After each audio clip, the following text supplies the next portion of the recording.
gumawa. Meron ayaw lang gumawa. Napapakinggan ng aral.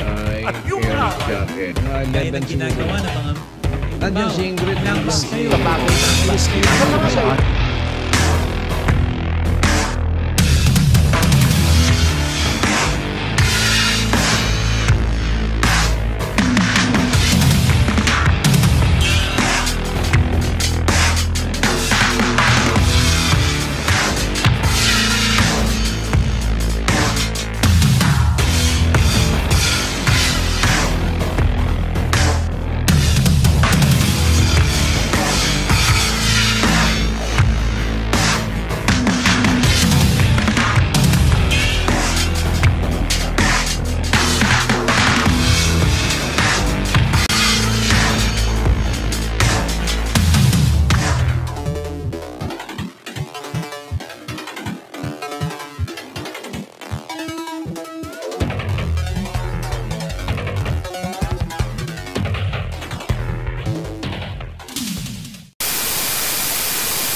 At kanyang ipinanganak ang panganay niyang anak na lalaki.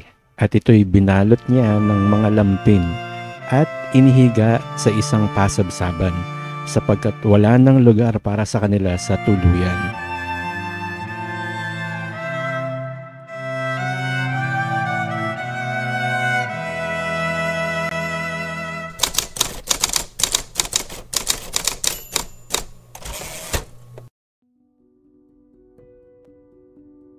Sabi sa Biblia, si Hesukristo ay ang bugtong na anak ng Diyos. Sabi, dito nahayag ang pag-ibig ng Diyos sa atin, sapagkat sinugo ng Diyos ang kanyang bugtong na anak sa sanglibutan upang tayo'y mabuhay sa pamamagitan niya. Ulitin natin basahin. Dito nahayag ang pag-ibig ng Diyos sa atin, sapagkat sinugo ng Diyos ang kanyang bugtong na anak sa sanglibutan upang tayo'y mabuhay sa pamamagitan niya. Bakit sinugo ng Diyos Ama ang kanyang bugtong na anak na si Hesukristo? Upang tayo'y mabuhay sa pamamagitan niya.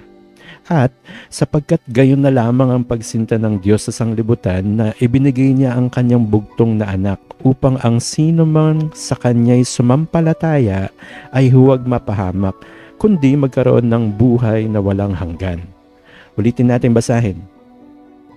Sapagkat gayon na lamang ang pagsinta ng Diyos sa sanglibutan na ibinigay niya ang kanyang bugtong na anak upang ang sino mang sa kanya'y sumampalataya ay huwag mapahamak, kundi magkaroon ng buhay na walang hanggan. Bakit kailangan sumampalataya kay Hesukristo? Para huwag tayong mapahamak at magkaroon tayo ng buhay na walang hanggan. Pero saan ba tayo mapapahamak? In what way tayo mapapahamak? One of the many ways na mapapahamak ang tao, sabi sa Biblia, ay kung makinig ka sa iba kesa sa Diyos Ama. Alamin natin kung paano. Sabi, walang taong nakakita kailanman sa Diyos. Ang bugtong na anak na nasa sinapupunan ng Ama, siya ang nagpakilala sa Kanya.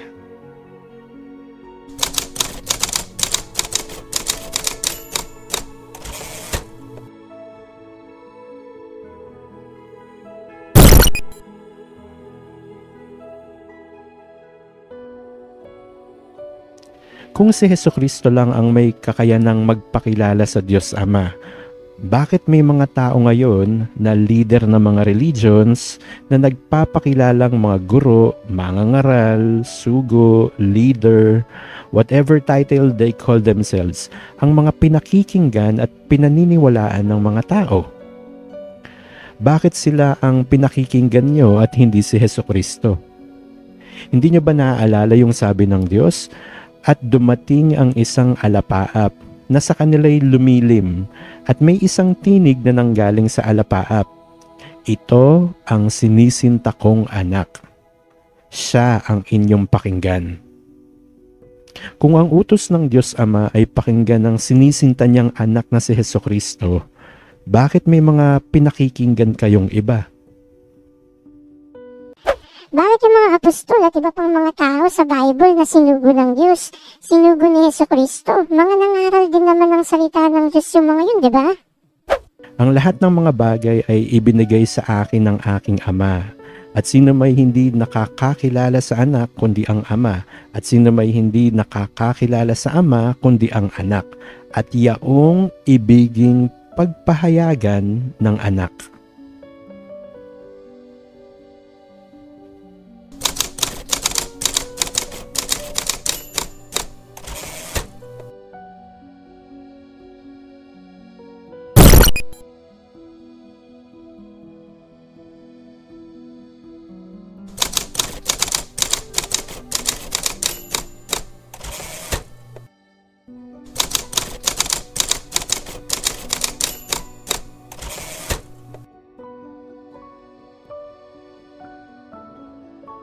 Sa Biblia, may mga nabanggit na mga nangaral ng salita ng Diyos.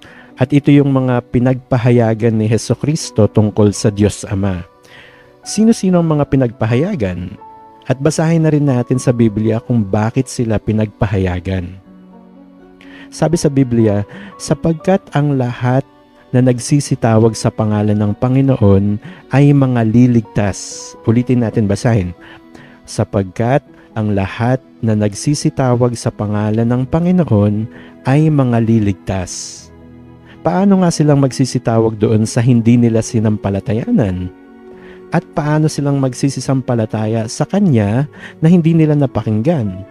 At paano silang mga kikinig na walang tagapangaral? Kung si Jesucristo lang ang may kakayahang magpakilala sa Diyos Ama, kaya sinugo siya ng Diyos Ama sa sanglibutan para ipahayag ang pangalan ng Panginoon para sa ating ikaliligtas. Nang magkatawang tao si Jesucristo at nagsimulang mangaral, may mga nakarinig. At dahil may mga nakarinig, may mga sumampalataya. At dahil may mga sumampalataya, may mga nagsitawag muli sa pangalan ng Panginoon para sa kanilang ikaliligtas. Documented lahat yan. Nakasulat lahat ang mga aral ni Jesucristo sa Biblia. Pero nang mabasa ito ngayon ng mga leader niyong tao sa religion sa panahong ito, at dahil nakita nila na wala naman daw nangangaral, dahil patay na raw yung mga taong inutusan ng Diyos noon para mangaral, at wala na daw si Jesucristo sa lupa, sila na ngayon ang mga nangaral. Alam naman nating lahat na may mga inutusan talaga para mangaral. Nakasulat kasi lahat ng mga yon sa Biblia. Kaya basahin natin at alamin kung sino-sino ba yung mga inutusan. Maniniwala ba tayo sa mga leader na tao ngayon ng bawat religion na inutusan sila ng Diyos kaya sila yung mga nangangaral? O mas paniniwalaan natin si Jesucristo na nagsasalita hanggang ngayon sa Biblia?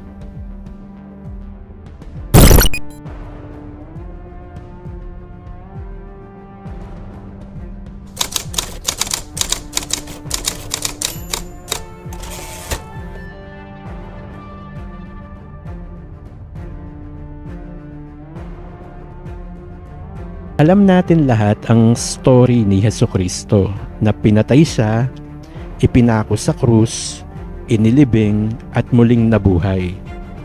Nang magtatapos ang araw ng Sabat, nang nagbubukang liwayway na ang unang araw ng sanglinggo, ay nagsiparoon si Maria Magdalena at ang isa pang Maria upang tingnan ang libingan. At sumagot ang anghel at sinabi sa mga babae, huwag kayong mga takot sapagkat nalalaman ko na inyong hinahanap si Jesus na ipinako sa krus. Siya'y wala rito sapagkat siya'y nagbangon. Ayon sa sinabi niya, magsiparito kayo, tingnan ninyo ang dakong kinalalagyan ng Panginoon. At magsiyaon kayong madali at sa kanyang mga alagad ay sabihin ninyo, siya'y nagbangon sa mga patay at narito siya'y nangunguna sa inyo sa Galilea. Doon makikita ninyo siya. Narito, nasabi ko na sa inyo.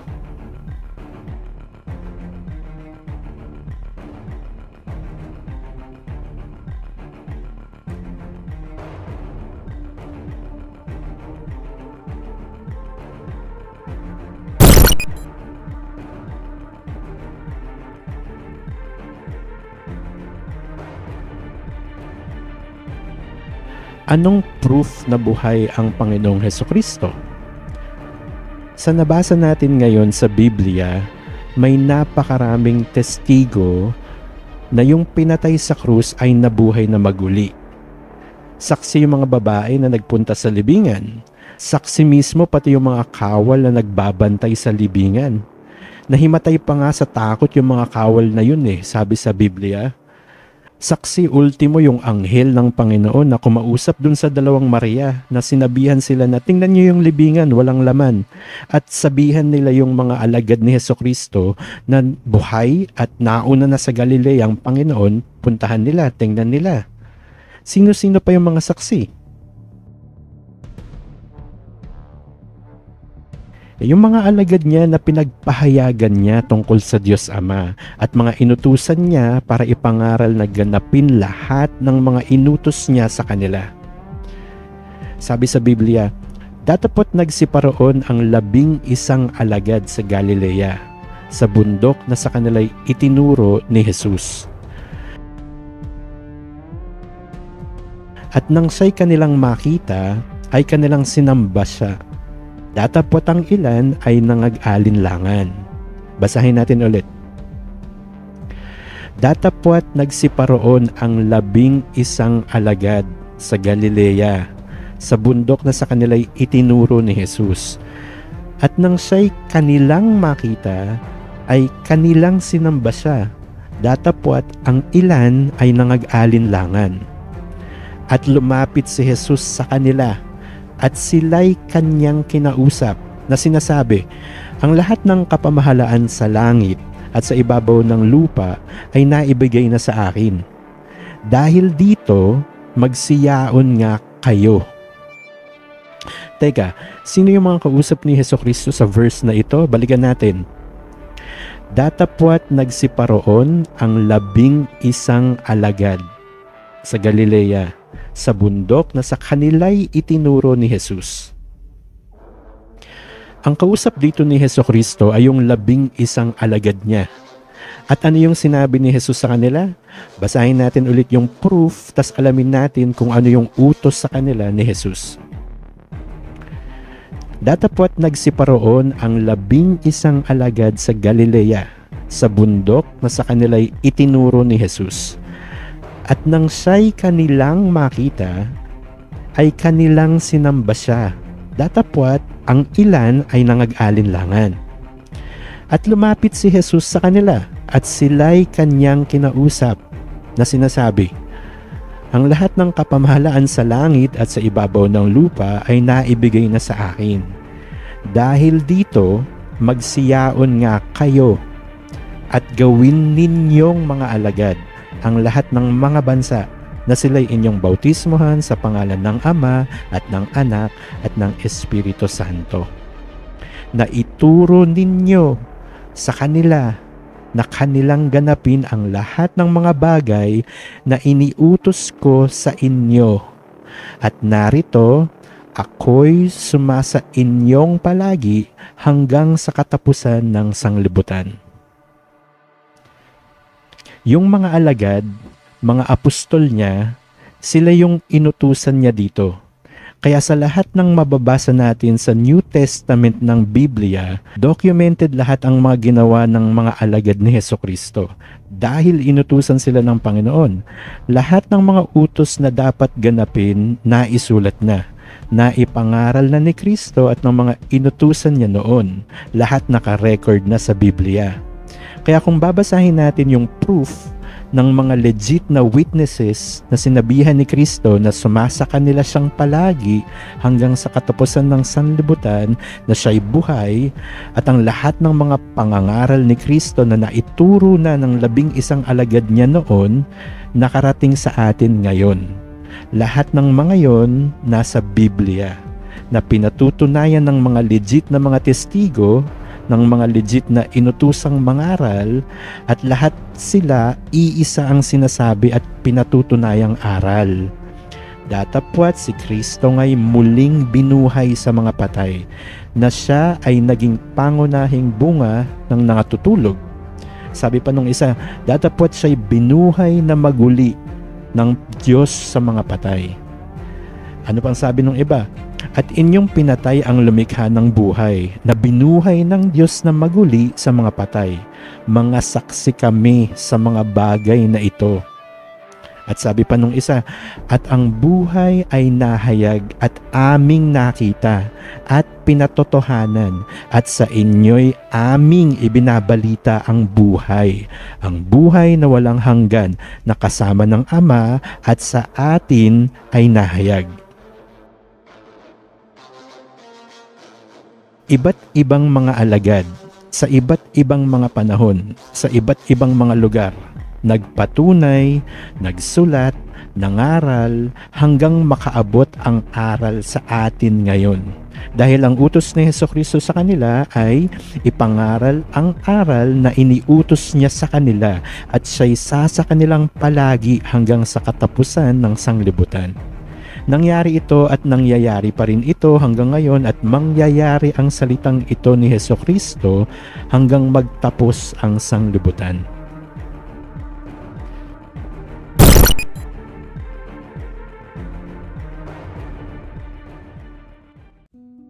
Nakasulat yung mga alagad na yon sa Biblia, proving their legitimacy. It doesn't follow na dahil tao yung mga apostol at mga alagad ni Hesukristo na yon, na mga inutusan mismo ni Hesukristo, at tao yung mga leader niya sa religion, may karapatan na rin yung mga yan na magpakilalang mangangaral, sugo, leader, o inutusan. Sino ang saksi na inutusan yung mga leader niyong tao sa religion ngayon? Kulang pa ba ang ginawa ng mga inutusan mismo ni Hesukristo para mangaral din yung mga leader niyong mga tao sa religions nyo? Na angkinin ngayon ng mga leader nyo sa religion ang bagay na hindi naman sa kanila ipinagkatiwala? Halimbawa, dalawa kayong magkapatid. At dahil aalis ang nanay nyo, nagbilin yung nanay nyo sa panganay nyo na may dadating na magdi-deliver ng gulay. Kunin niya yung gulay, tas iluto niya. Para pag uwi ng nanay nyo, sabay-sabay kayong kakain, yun yung utos ng nanay nyo. Umalis na ngayon yung nanay nyo at naiwan kayong dalawa sa bahay. Dumating ngayon yung nagdi-deliver ng gulay pero nagkataon, nagsasampay sa likod bahay yung panganay na kapatid mo.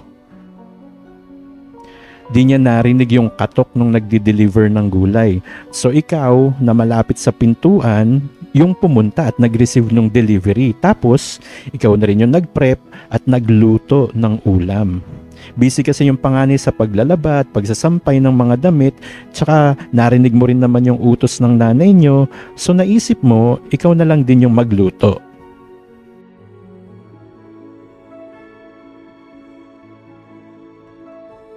Dumating na ngayon si nanay, tamang-tama kasi manananghalian na. Nang kumakain na kayo, nagtaka yung nanay nyo tas nagtanong, bakit iba yung lasa ngayon ng luto mo? Tinatanong niya yung panganay nyo, bakit iba yung luto mo ngayon, hindi katulad nung mga luto mo dati? Tanong nung nanay nyo. Tingin nyo bakit? Bakit nagtatanong ngayon yung nanay nyo? Kasi iba yung lasa ng luto. Hindi yung panganay ang nagluto. Ikaw yung nagluto.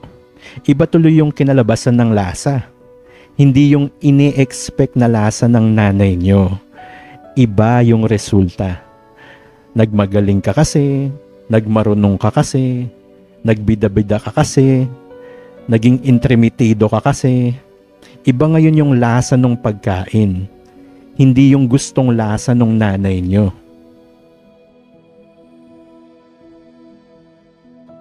Ngayon, kung nakabasa ka man sa Biblia na inutusan mangaral ng salita ng Diyos, para lang yan yung panganay sa kwento. Sila yung inutusang direkta ng nanay para magluto. At ikaw, bilang nakarinig at kumakain din ng niluto ng panganay nyo, pwede ka ngayon mag-share ng pagkain sa iba. Sa mga kapitbahay nyo, kaopisina mo, sa mga kaibigan mo, etc. Pero hindi ikaw yung magluluto. Kasi hindi naman ikaw yung inutusan ng nanay nyo para magluto.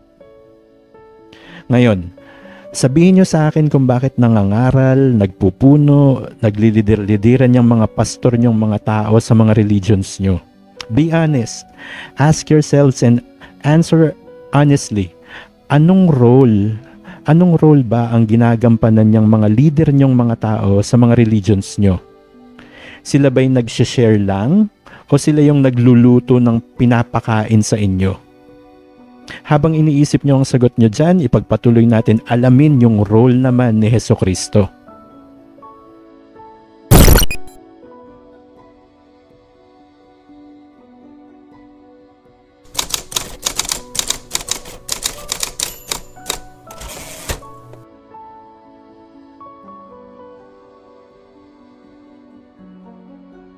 Kapag binuklat mo ang Biblia, kapag nagbasa ka ng Biblia mo, naipangaral ng mga legit na mga inutusan ni Hesukristo ang mga bagay na ito. At maliwanag naman nilang naituro at naipaliwanag. After all, si Hesukristo mismo ang mangangaral nila. Sinabi ngayon ng mga totoong inutusang magluto ni Hesukristo sa Biblia. At siya ang ulo ng katawan sa makatwid bagay ng iglesia. In English, and He, si Hesukristo, and He is the head of the body, the church, who is the beginning, the firstborn from the dead, that in all things He might have the preeminence. Dito malinaw na sinasabi na si Hesukristo ang ulo, pangulo, pinuno, leader ng church. Kung si Hesukristo ang ulo ng church, leader sa religion, bakit may leader kayong mga tao sa church nyo?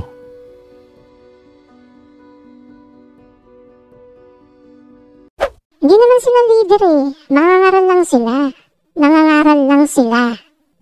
I'm sorry to say this, pero pag yan ang sagot mo, halatang bulag ka at maloloko ka talaga ng manlolokong leader mo sa religion. Bakit? In order for a preacher o mangangaral na makapangaral, kailangan sinugo siya ng Diyos. At paano silang magsisipangaral kung hindi sila nga sinugo? Sa Biblia, bago ka makapangaral, dapat sinugo ka ng Diyos. There's no other way. Kailangan sinugo ka ng Diyos para makapangaral ka. Ngayon, sino ang nagsabi sa inyo na sugo yung taong leader nyo na nangangaral sa inyo sa religion nyo? Gaya ng sa kwento natin kanina, yung mga leader nyo bang mga taong yan ang inutusan ng nanay para magluto? O sila yung mga nagmamagaling at nagluluto ng mga pagkain kahit hindi naman sila yung mga inutusan? Ano, turo lang ng leader nyo sa religion nyong yan na sugo siya? Sabi lang ba yan ng leader nyong tao sa religion nyo na pinili siya ng Diyos para mangaral? Anong proof natin na sinugo ng Diyos yung mga mangangaral nyong tao sa religions nyong yan? Sino ang mga saksi? May iba bang mga nakarinig na pwede magpatunay na inutusan niyang mga leader niyong tao sa religion nyo ng Diyos para mangaral at mag-leader at magtayo ng mga sari-sarili nilang mga grupo? Yan ang mga tanong na dapat sagutin ng isang taong ayaw maloko o mailigaw ng kahit sino man pagdating sa religion.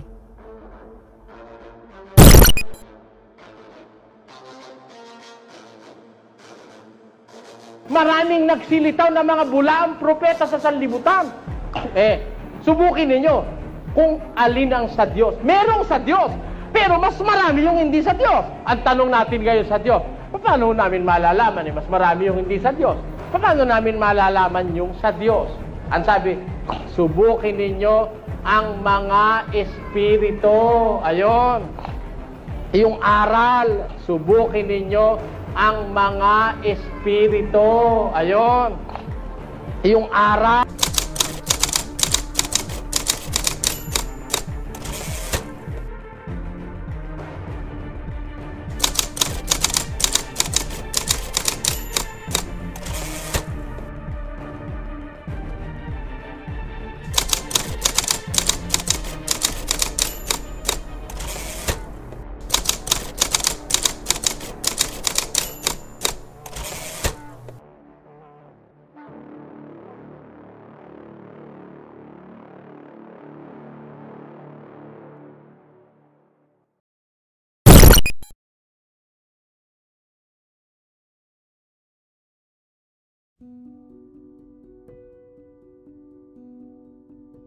Dahil walang makakatayong tetestigo na inutusan o sinugo ng Diyos ang mga mangangaral o leader na tao ng mga religions ngayon, ito ngayon ang lasa ng luto nila. Iba sa ini-expect na lasa ng nanay. Tandaan natin, mababasa sa Biblia, at paano silang magsisipangaral kung hindi sila nga sinugo. Hindi ka pwedeng mangaral kung hindi ka sinugo ng Diyos. Hindi ikaw yung magluluto kasi hindi ka naman yung inutusan ng nanay. Hindi pwedeng sabihin na dahil sa aral. Turo yan ng mga leader niyong tao sa religion nyo. Sabi nila, sa turo malalaman kung ang isang nagsasalita ay sa Diyos. Pero kung sa turo pala ang batayan para malaman natin na sa Diyos ang mangangaral, bakit may mga taong naliligaw? Kung sa turo pala nalalaman na sa Diyos ang isang nangangaral, bakit iba-iba kayo ng grupong sinasamahan? Bakit may sinasabi ang Biblia na may mga taong may mga mata pero mga di nakakakita, mga bulag? May mga tenga pero mga di nakakarinig, mga bingi? Kung alam nung makikinig yung pakikinggan niya, hindi siya maliligaw. At sino ang sinabi ng Diyos Ama na pakinggan natin?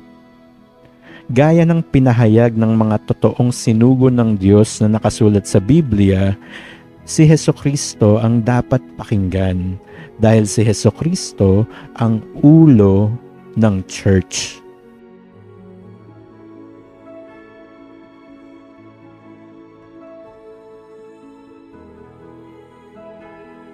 At dahil maraming naglitawan ng mga mangangaral na nagtuturo ng Kristo pero inililigaw lang ang marami, yan yung mga leader niyong tao sa religion. Yan yung sinasabi ni Hesukristo sa atin bilang pauna. Pakinggan natin yung sinabi niya. Sapagkat marami ang magsisiparito sa aking pangalan na mga nagsasabi, ako ang Kristo, at ililigaw ang marami. Paano ngayon natin malalaman na nanliligaw tong mga taong leader nyo sa mga religions nyo? Dala raw nila ang pangalan ni Kristo. Sinasabi mga bagay about kay Kristo. Pero inililigaw ang marami. Paano? Paano nila ito nagagawa? Kung ang mga sarili nila ang itinatanyag nila, na sila yung bida, na sila yung may kataasan sa inyo, na sila yung namamahala sa inyo, na sila yung namumuno sa inyo, na sila lang muna ang makakaunawa ng salita ng Diyos bago kayo, na sila yung leader ninyo sa religion.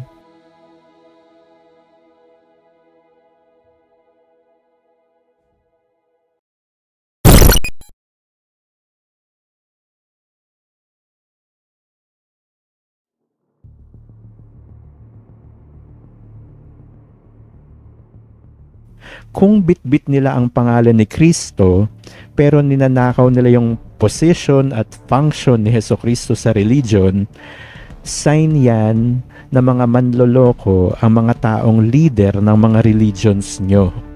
At kung ang Panginoon at ang Diyos ay ninanakawan ng mga taong leader nyo sa religion, kayo mismo nanakawin nila sa Diyos. At hindi lang kayo, pati lahat ng inyo. Kaya pansinin ninyo mga sarili ninyo, tuwing abuluyan nyo sa worship services nyo, may bigat o issues at the back of your minds sa mga abuloy na hinihingi ng mga leader nyong tao sa mga religions nyo. Sila ang mga tinatawag ng Diyos sa Biblia na mga ganid na lobo. Mga walang sinasantom, walang pinapatawad, kahit Diyos ninanakawan.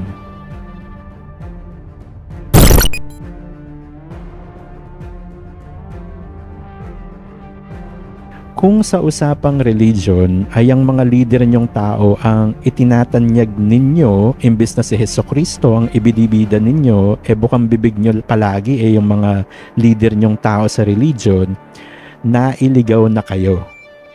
Malinaw sa Biblia ang mga heads up ni Kristo. Isinulat na at ipinangaral na at naipaliwanag na ng mga legit na inutusan ni Kristo at ni Hesukristo mismo. Lahat nakasulat ng malinaw sa Biblia na yung mga leader niyong tao sa religion ay hindi naman mga inutusan. hindi naman mga sinugo. Bakit nakatayo ngayon yung mga leader nyong tao ng mga religions nyo, iba't ibang mga grupo, pinaghihiwa-hiwalay ang mga tao, pinagkakampi-kampi kayo sa ilalim ng kani-kanilang mga grupo o samahan, at inaaralan kayo ng mga bagay na sila mismo ang nagturo.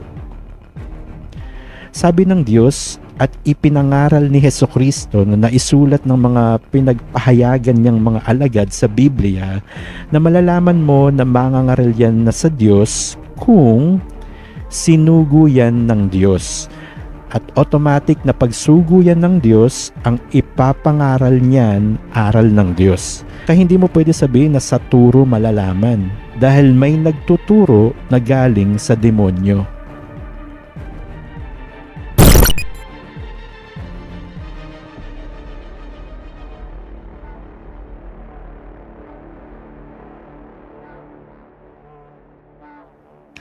Balikan natin yung bilin ng Diyos Ama. At dumating ang isang alapaap na sa kanila'y lumilim, at may isang tinig na nanggaling sa alapaap.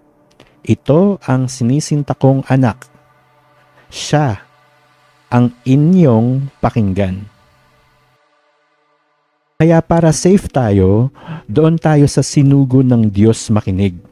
Kapag sinabi ng Biblia, sinugo yan ng Diyos, nakasulat sila sa Biblia, may record, may proof ng pagkasugo nila para mangaral, yung mga yon ang pakikinggan natin. Si Hesukristo, sinugo ng Diyos Ama. Nasa Bible yon, nakasulat at nabasa na natin kanina ng paulit-ulit sa Biblia. Nagsugo rin si Hesukristo ng kanyang mga alagad at sila yung mga inutusang ipangaral ang salita ng Diyos. Nakasulat din lahat ng mga yon sa Biblia at nabasa na rin natin ito ng paulit-ulit kanina. I think oras na ulit ito para kunin ko na yung mga sagot nyo sa tinanong ko kanina. Ngayon, yung mga leader nyo, yung mga mangangaral nyong tao sa religions nyo, anong proof nyo ngayon na mga sinugo yan ng Diyos? Sino ang tatayong mga witness o saksi na magpapatunay na mga inutusan ng Diyos yung mga leader nyong tao sa religions nyo para mangaral? Proof nyo ba ay yung turo nila? Paano kung si Satanas pala ang nagsugo sa mga yan? Anong silbi ngayon ng sagot nila na itinuturo sa inyo na sa aral o sa turo malalaman ko ang nangangaral ay sa Diyos? Tandaan nyo na ipinauna na sa atin ng mga alagad mismo ni Hesukristo na hindi katakataka sapagkat si Satanas man ay nagpapakunwaring anghel ng kaliwanagan. Hindi malaking bagay nga na ang kanyang mga ministro naman ay magpakunwari na waring ministro ng katwiran, na ang kanilang wakas ay masasang-ayon sa kanilang mga gawa.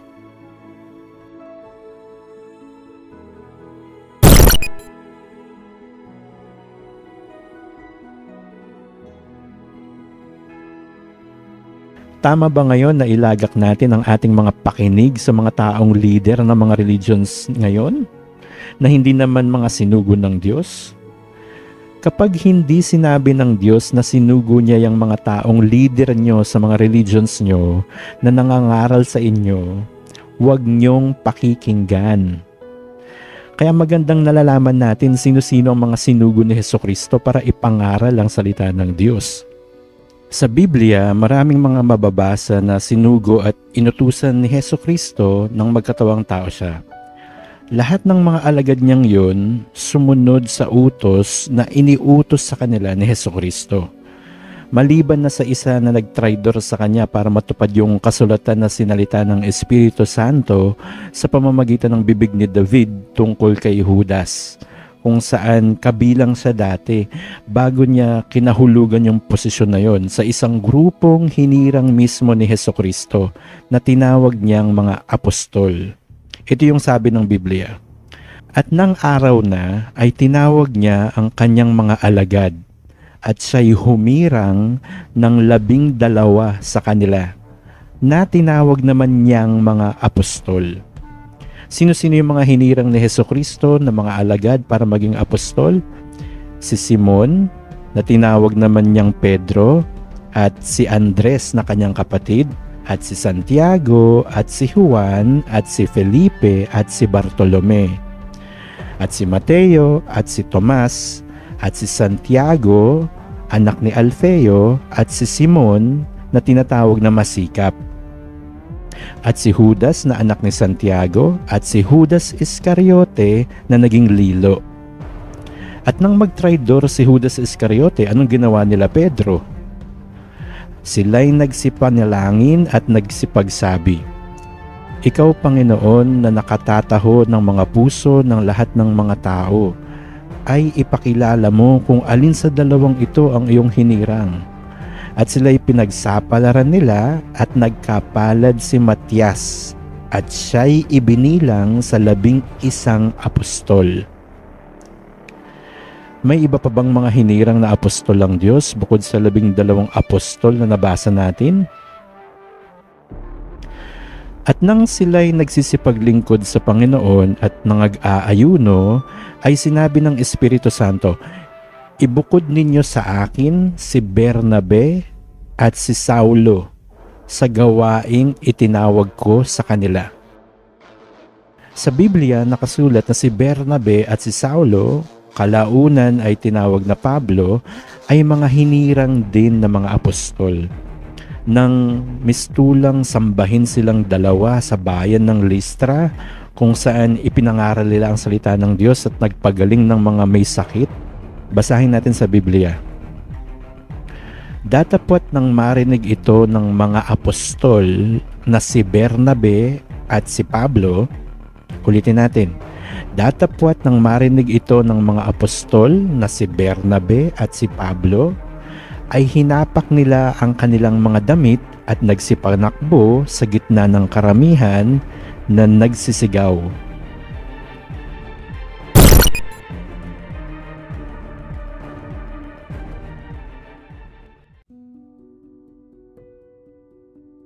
So far, nakabasa na tayo ng mga alagad na tinatawag sa Biblia na mga apostol, na mga nakarecord sa Biblia, na mga sinugo mismo ni Hesukristo para mangaral.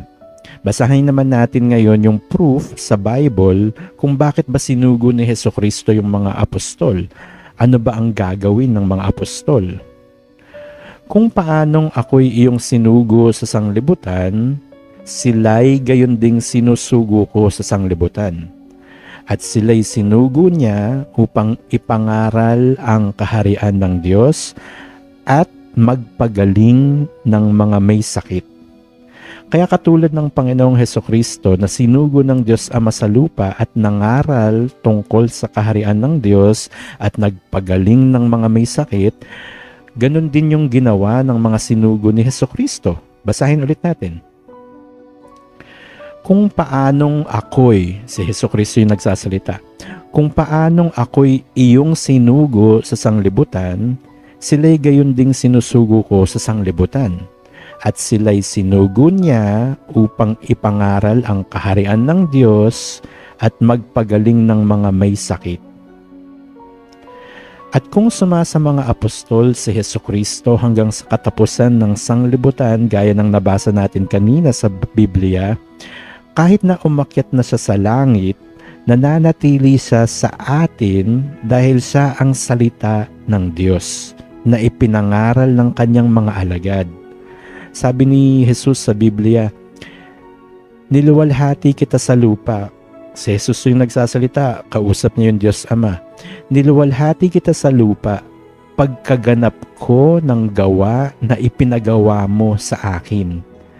Gaya ng ibinigay mo sa Kanya ang kapamahalaan sa lahat ng laman upang bigyan niya ng buhay na walang hanggan ng lahat ng ibinigay mo sa Kanya.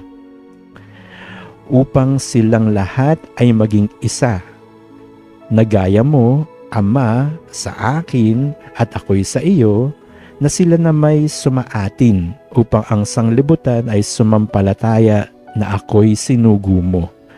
At ang kaluwalhatiang sa akin ibinigay mo ay ibinigay ko sa kanila upang sila'y maging isa na gaya naman natin na iisa.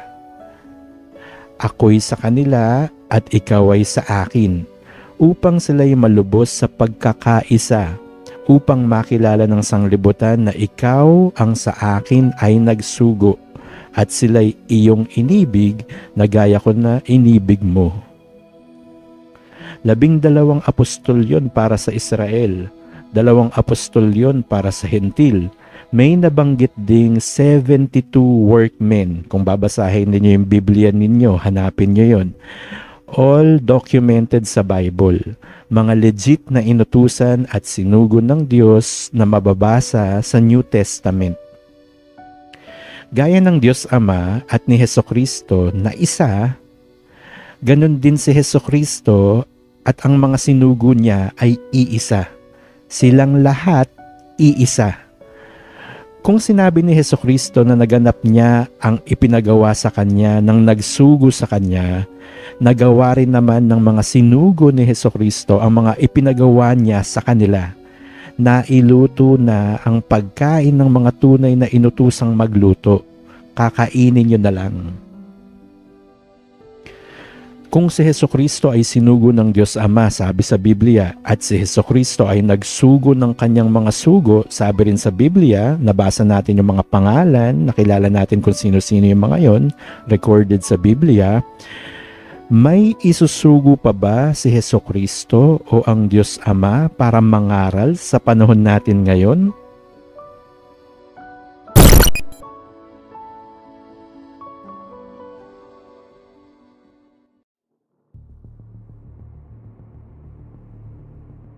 Kung ang bugtong na anak na ng Diyos ay naisugo na ng Diyos Ama, tingin mo magsusugo pa ang Diyos Ama ng iba na kasunod niya? May uungos ba sa nagawang pagtuturo ni Hesukristo tungkol sa Diyos Ama? At nagpasimulang pinagsalitaan niya sila sa mga talinghaga. Nagtanim ang isang tao ng isang ubasan at binakuran ng mga buhay na punong kahoy at humukay roon ng isang pisaan ng ubas at nagtayo ng isang bantayan at ipinagkatiwala yaon sa mga magsasaka at napasa ibang lupain. At sa kapanahunan ay nagsugo siya ng isang alipin sa mga magsasaka upang tanggapin niya sa mga magsasaka ang mga bunga ng ubasan. At hinawakan nila siya at hinampas siya at siya'y pinauwing walang dala. At siya, yung may-ari ng ubasan, muling nagsugo sa kanila ng ibang alipin at ito'y kanilang sinugatan sa ulo at dinuwahagi.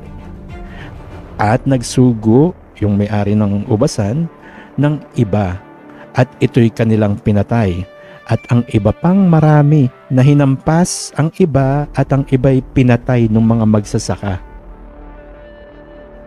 Ngayon, mayroon pa siyang isang sinisintang anak na lalaki. Ito'y sinugo niyang kahuli-hulihan sa kanila na sinasabi, igagalang nila ang aking anak.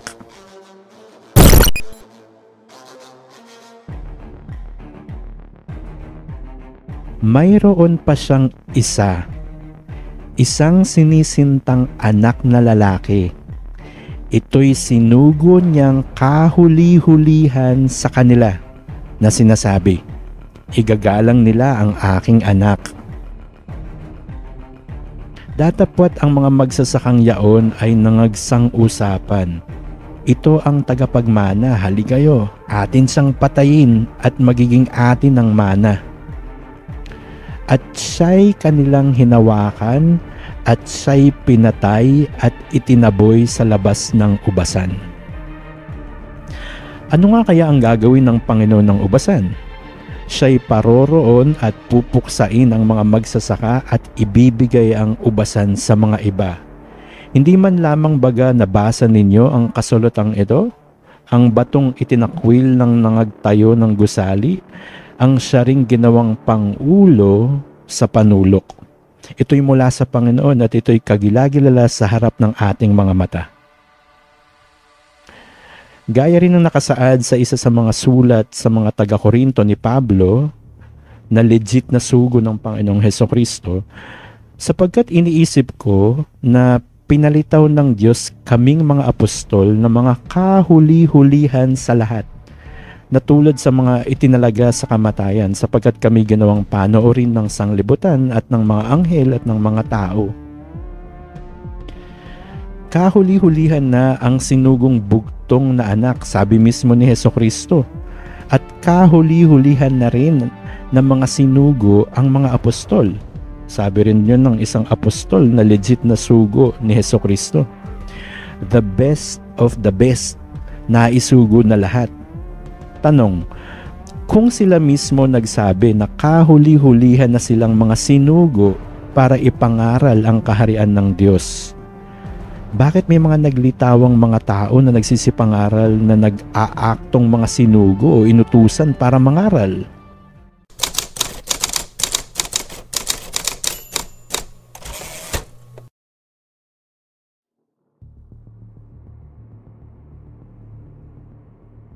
Nang matanggap nga ni Jesus ang suka, ay sinabi niya, naganap na, at iniyukayok ang kanyang ulo at nalagot ang kanyang hininga.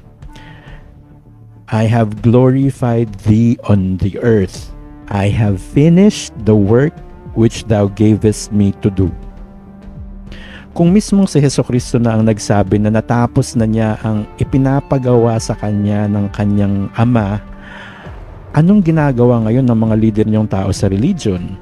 Anong papel ang gusto nilang iarte sa inyo ngayon? Anong aral ang iaaral pa ng mga yan sa inyo? Ulitin natin basahin ang pauna ni Hesukristo sa mga tao. At sumagot si Jesus at sinabi sa kanila, mag-ingat kayo na huwag kayong mailigaw nino man, sapagkat marami ang magsisiparito sa aking pangalan na magsasabi, ako ang Kristo, at ililigaw ang marami. Nailuto na ng mga tunay na inutusang magluto ang pagkain. Kakainin nyo na lang. At kung ang kinakain mo ay iba ang lasa, sinabi na sa atin ng Biblia yan, mag-ingat kayo na huwag mailigaw nino man. Iba ang luto ng mga yan.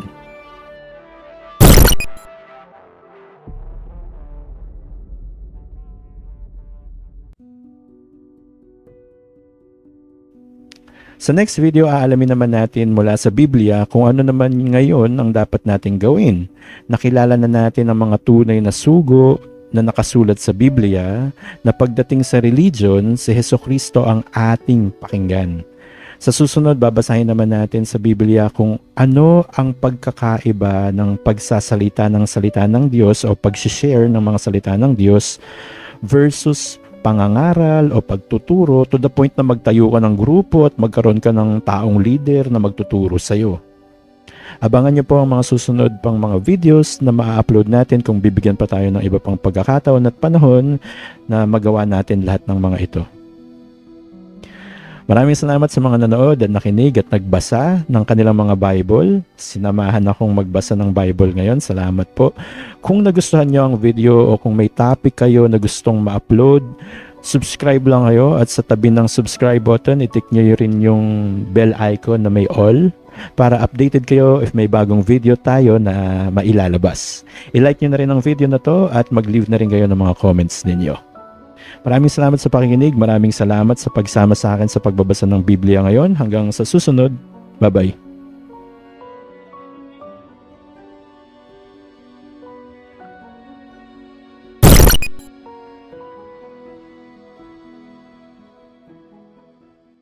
Ayan, maraming salamat po sa pakikinig. Kung nagustuhan nyo yung video na to, you can click the like button at gaya ng sabi ko kanina, you can leave a comment sa lahat ng social media accounts ko.